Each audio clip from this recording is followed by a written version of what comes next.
All right, I'm George Bocanegra, editor-in-chief of Reliant Horror. We're here at E3 2014, and we're sitting down with Shinji Mikami, renowned horror master in video games. We're going to be talking with him about Evil Within, which is coming later this year.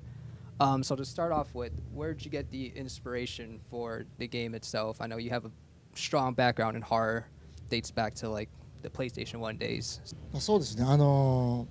普通の現代で起きているとこ。So modern world or like a world in the past, it's not enough. So for this game, he started with this mental world so that he can do a lot of weird, interesting stuff. Just to get your general opinion on the state of horror that's currently going on, indies versus like big name developers. How do you feel your game stands in that? Because a lot of people right now generally go to the indies for like all their horror, like true horror games, while like the big developers are usually focused on like action and like blockbuster type of stuff.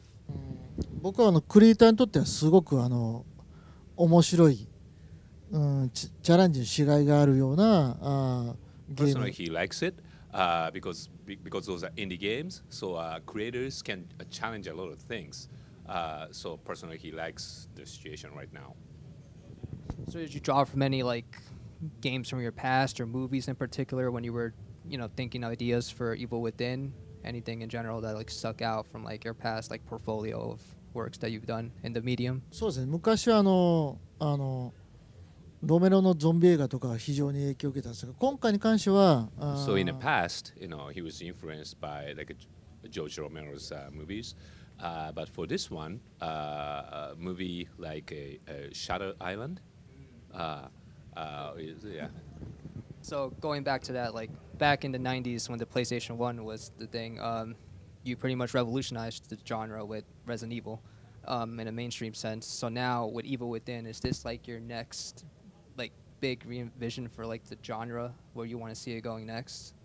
今回に関しては原点回帰、でサバイバルホラーとしての魅力っていうところにもう一回立ち返ろうっていうところで作ってるんで。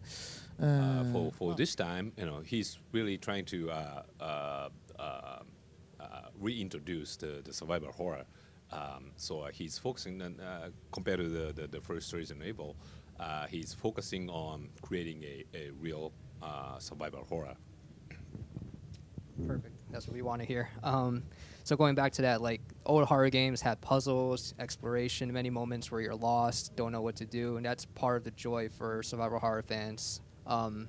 Will that be part of Evil Within? Because I know we saw a little bit of like psychological horror, we saw some more action-oriented moments, but still retaining horror elements. So how much will the balance be in the final product? 今回パズルはそんなに多くは入れてないですね。で逆にそのトラップとかをうまく使って敵を倒したり。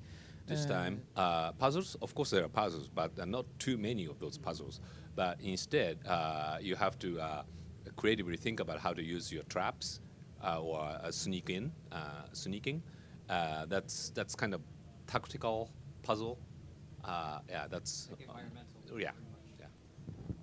So as a fan yourself of horror, movies, video games, just in general, what do you lean more towards? Psychological horror or more like zombie or like, pop out scares type of thing? What's your preferred type of horror? 個人的にはゾンビ系の方が好きですね。やっぱり分かりやすいし非常にっていう。Personally, he likes like a zombie type movies because it's simple, it's easy to understand, and maybe it's easier to make a game out of it.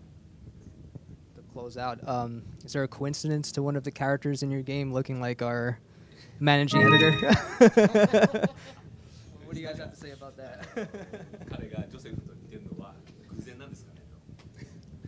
偶然だと思います。Yeah, it's definitely coincidence. It's a good one though. Very good one. Thank you for your time, guys.